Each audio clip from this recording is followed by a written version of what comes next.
What's up everybody, Bill Sheets here, craft name Mannun, and you are watching Witch in the Working, where we will be talking about all things witchy in, around, throughout, and about, above, below, and beyond. In Wicca and witchcraft today, there's a huge mixture of traditions, styles, types, and practices that embody the cauldron of knowledge as we know it. This can in fact be quite intimidating to a person just beginning to walk this path, as one of the first things a new witch does on this path is encounter a crossroads or offshoot of many paths. Which step do you take on the journey ahead? Well, the only thing I can tell you that is a fact is that every journey begins with that very first step.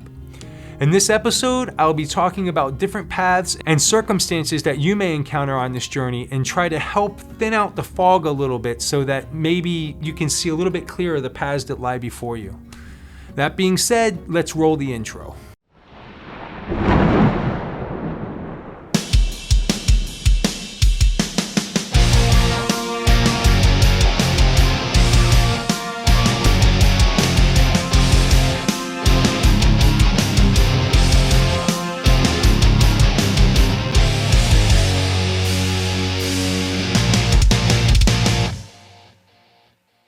Okay, welcome back everybody. So, I will be mentioning the word eclectic quite often. I want to touch on what I mean by this right quick. An eclectic is someone who does not follow a specific tradition but mixes and matches many teachings to develop a recipe of Wicca or witchcraft that suits them personally. There are more eclectic solitaires that practice than there are actual eclectic covens that practice. Most coveners will practice one of the many traditions and or styles of Wicca in existence today. So, the first thing I'd like to talk about is my personal brief history of where I've come from on my journey as a witch. When I was 15 years old, I was introduced to witchcraft through some friends, and in turn, I was actually quite reluctant to join in their antics and whatnot, and I just wasn't interested at the time.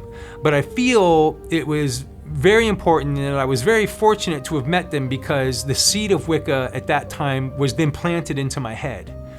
Fast forward 3 years later, and out of the blue, the goddess struck me and I developed a longing and a passion to walk the path and learn everything and anything that I could get my hands on. I was born and raised right here in sunny South Florida, and things are very open-minded here. This also was a great blessing because I grew up with not one, but two occult stores, like literally 3 miles from my house. This in turn allowed me to really sink my teeth into many of the occult practices, which led me down the path to Wicca. Multiple workshops and titles of books later, Wicca is what won my heart and fulfilled that thirst of the occult that I embraced. I started out like most as an eclectic solitaire, drinking in everything I could and trying my best to untangle the twisted web of information I was receiving from all these different textual sources. I tried practicing by myself for a bit and ultimately decided I would much prefer to have a few people to practice with, especially for sabbats and esbats. As far as I was concerned, the more the merrier. I contacted some of those friends I mentioned earlier, and next thing you know, voila, I have a small and humble eclectic coven. Fast forward once again about 7 years, and I meet with a Gardnerian high priestess at a Wicca 101 workshop that I was presenting. She offered me a position in her coven, teaching me about Gardnerian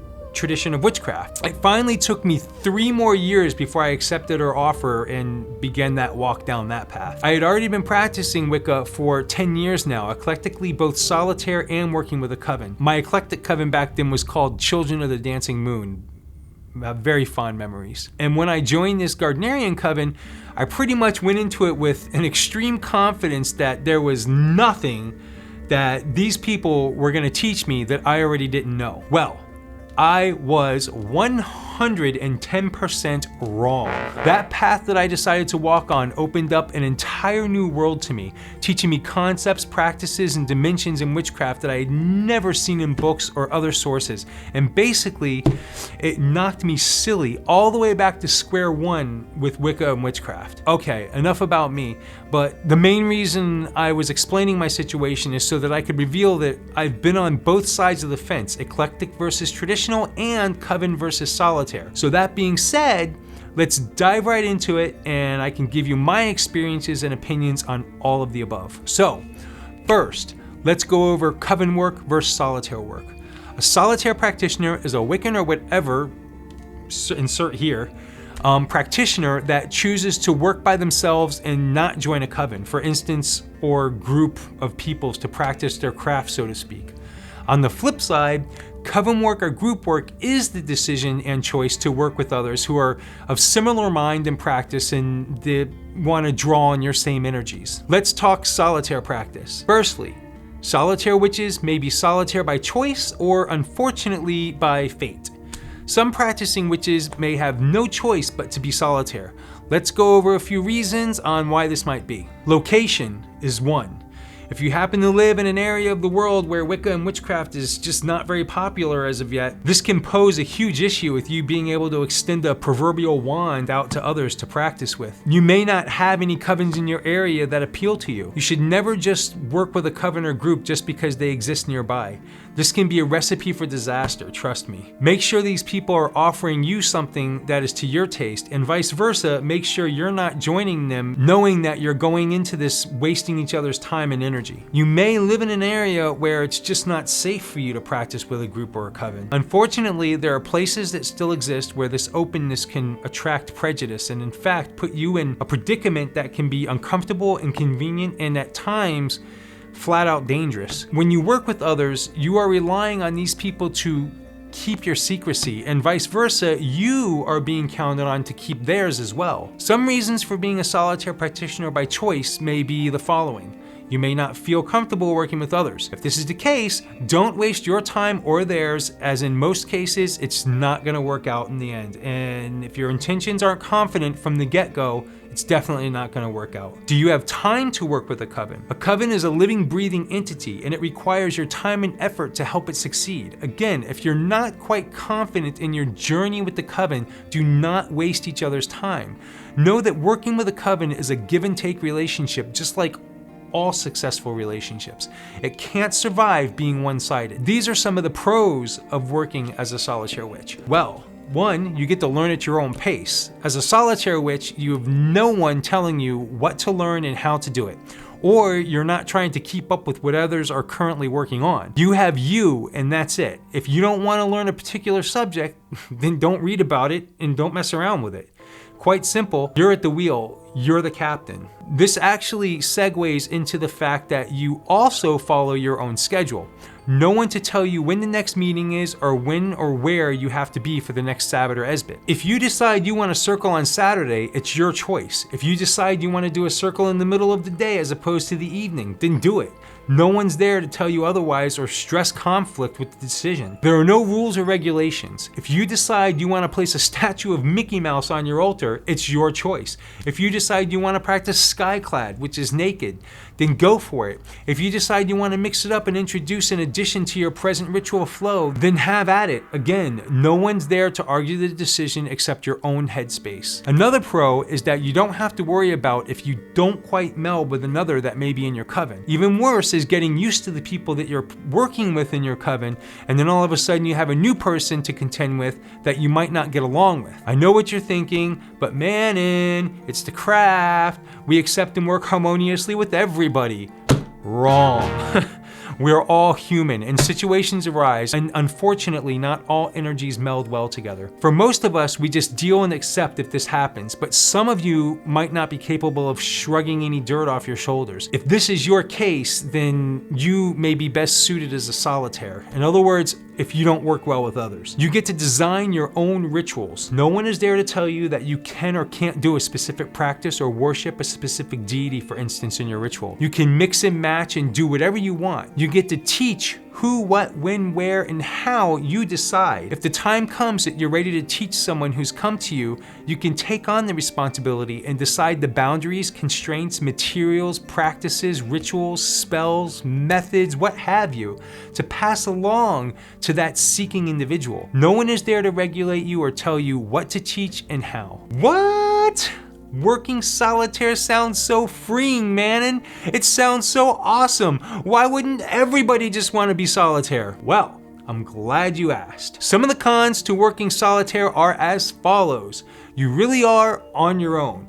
Help and knowledge from others will be, for the most part, non-existent. You are left to fill in any holes of your knowledge to best judgment.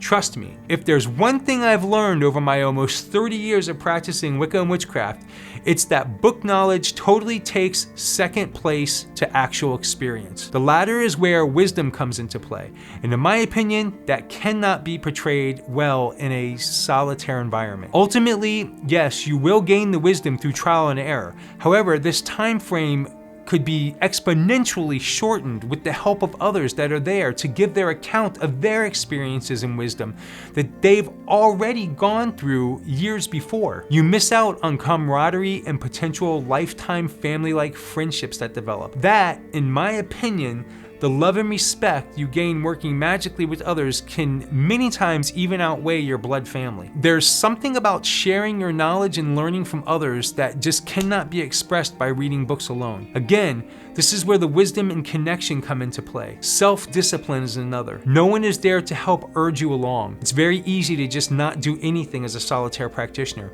You can spend years with no discipline to learn more, and this can leave you in a rut or ultimately cause you to get bored and stop advancing and learning, or at an extreme, stop practicing altogether. Also, this can lead you to not expand on your fields.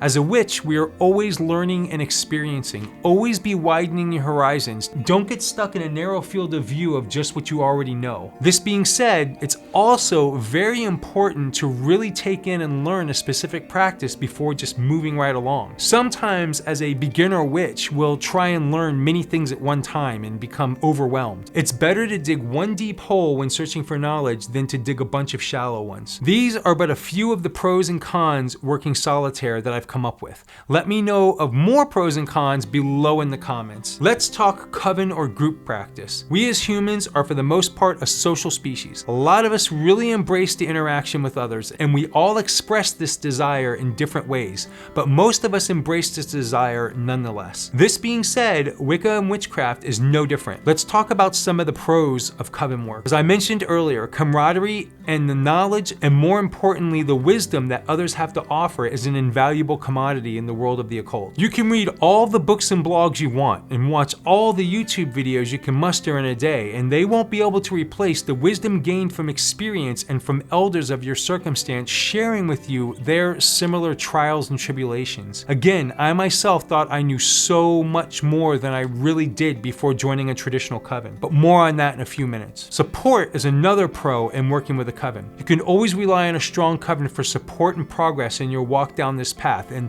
that many times can fork in many directions. It's awesome to have a strong support system to help guide you down your path of decisions and possibly save you from making very poor decisions. The craft is all about learning lessons in our many lifetimes to help progress our souls and our many existences. But sometimes decisions we can make can be quite self-destructive, and it's great to have a helping hand at times to pull you from the quicksand. Another pro of coven practice is structure. This can be a pro or a con depending on you as an individual. I personally see it as a pro because I myself like to have a solid foot on whatever path I've chosen at the moment. Not having a solid foundation to walk on and a corresponding structure to help support that foundation to me leaves me walking on shaky ground, which I'm not comfortable with at all. Having a bit of structure also inherently brings with it consistency, which again, in my opinion, is a pro because with consistency comes learning, experiencing, and discipline to drive home the workflow that I'm studying and embracing in my journey down this path. And on the most mundane level, there's nothing like going to a Sabbath or Esbit, especially a Sabbath celebration, and partying and ritualizing with all of your family and friends, ringing in whatever circumstance or Sabbath is being celebrated together. It's a truly beautiful experience that can't be attained by working as a solitaire. Even if you decide as a solitaire to go to a public ritual to celebrate with others, again, I have been there and done that. It's not the same. Now, there is an exception to this. Unless you've been working with these same peoples for a lengthy period of time and develop a synchronization with them, then the experience is somewhat similar. For instance, I personally have worked with a public entity called CUPS, which stands for Covenant of the Unitarian Universalist Pagans, and developed a strong symbiotic relationship relationship and energy with many of these participants. But in essence, even though they're not labeled as a coven, so to speak, it's still group work and not really solitaire. This is kind of funny because a lot of the lovely people that I attend cups with consider themselves solitaire, and in my opinion, they just don't realize that they aren't as solitaire as they think they are. Some of the cons of working with a coven or group. As I mentioned earlier, structure can be a con in working with a coven. Working with a coven, you are basically tied down to following their rules and regulations. It sort of puts you on rails like a train, guiding you to where they expect you to go and not letting you veer off in a direction that could upset the balance of the current teachings or experiences trying to be expressed and conveyed within that coven of practitioners. But this being said, we all learn at different speeds and intervals, and there's nothing keeping you from veering off that path a little and learning some things on your own. Just don't let your newfound knowledge interrupt the current path your priest and priestess are trying to convey to the others. Be patient, wait, and you'll get an opportunity to share your newfound learnings. Some feel that working with a coven insists on uncomfortable expectations from an individual. You may feel that things are expected from you that will tie you down or cause you to lose focus on what is truly important, which is your development and craft practices, and more importantly, your development and self-growth. A good coven will demand no extreme expectations from an individual. Expectations for sure, but out of control, not likely. Skyclad, working naked. This is a reality in some covens that practice today. Most of these types of covens are bound to a specific tradition, however. It's not common to find eclectic covens that work skyclad. In fact, I've been doing this for 30 years. I've never known an eclectic coven to practice skyclad, only some traditional covens. I felt this was worth mentioning though, because it's a possibility, but if it's the case that you run into one of these covens, then simply don't opt to work with that particular coven. That was easy. Politics. This is another con that can be a huge turnoff with coven work. Like rules and regulations mentioned earlier, politics can also come into play with covens. This can be anything from not being allowed to date others in the coven, to after a certain amount of time one must step down in leadership to make room for another. It's usually rare, but it is a reality. The trick is, again, if you don't like it and you don't want anything to do with that, then don't join that coven. More commonly, you are more likely to experience not getting along with peoples of a particular coven. And knowing that, for the most part, usually people are coming and going from a coven, sometimes quite often. Risking the fact that someone may join your coven down the road that you don't meld with too is a concern. But as far as I'm concerned, in my experiences, the pros completely outweigh the cons in working with a coven. I, for myself, would not have it any other way. My coven is my rock, and even though I see students come and go through the years, I maintain a special relationship with them that cannot be removed or replaced. If you're a solitaire practitioner who wishes to seek out a coven or even just a Wiccan gathering, there are many ways of attempting this. You can go online and do a search in your area as to any gatherings that may be happening. You're most likely not going to find a coven posting on the internet, coven looking for coveners, but by going to these gatherings, you can network and meet others who are in covens and possibly develop an opportunity to join a coven. If you have craft or occult-based stores in your area, visit these and again, talk with the store owner who obviously sees dozens, if not hundreds of occult peoples per week and can guide you in the right direction. Also at these stores, being the finger on the pulse of the occult community many times, they'll have knowledge of local events or gatherings like I mentioned earlier and can hook you up with where and when they're occurring. Also, I'd like to briefly touch up on the difference between eclectic or traditional covens. An eclectic practice, as mentioned at the beginning of this lecture, it involves the choosing and pasting together of ritual from books and some other traditional paths. This allows for a freedom and a personalized experience to develop a recipe of Wicca specifically that will suit your occult palate. Traditional Wicca and witchcraft is a path of Wicca that has been established for a length of time and has developed over the years, and with this development has roots in a foundation and stability that accommodates a structure implemented in its walls and pilings. This again can be a plus or minus depending on your take on it. I personally started off as an eclectic solitaire, developed my own eclectic coven, and eventually moved on to a traditional witchcraft called Gardnerian Wicca or Witchcraft. For me, this is the best solution, but I'm just an individual, as are all of you, and our needs and desires to fill our occult experiences are as numerous and as vast as the stars themselves. So in a future video coming up, I'll be specifically going over different styles and traditions of witchcraft, so keep an eye out for that. So in conclusion, whether you decide to walk the lone wolf in the shadows rebel path of the solitaire or the structured supportive cultivation of the covener, it is a decision that is very personal. One thing is for sure, take your time. You have plenty of time to decide what you want to do. Maybe you were meant to start off as I did, as an eclectic solitaire, and eventually end up a covener in a traditional path, or completely vice versa. It's okay, just have fun and experiment, see what's best for you. The goddess will have your hand and lead you where you need to be. Of this I'm sure. As a practitioner of the arts, there's one thing I can share with you that I know for a fact is true of the universe, and that is the only thing that is constant is change itself. So that being said, go with your heart and instincts. It's the most powerful thing we have as witches. List down in the comments below whether you're a solitaire or coven practitioner. Are you eclectic or do you follow a special tradition?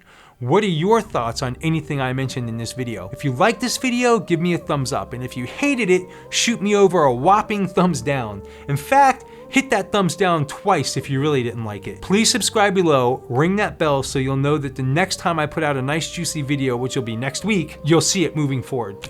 Love you guys and gals. Until next time, have a safe and happy witchy week. Blessed be.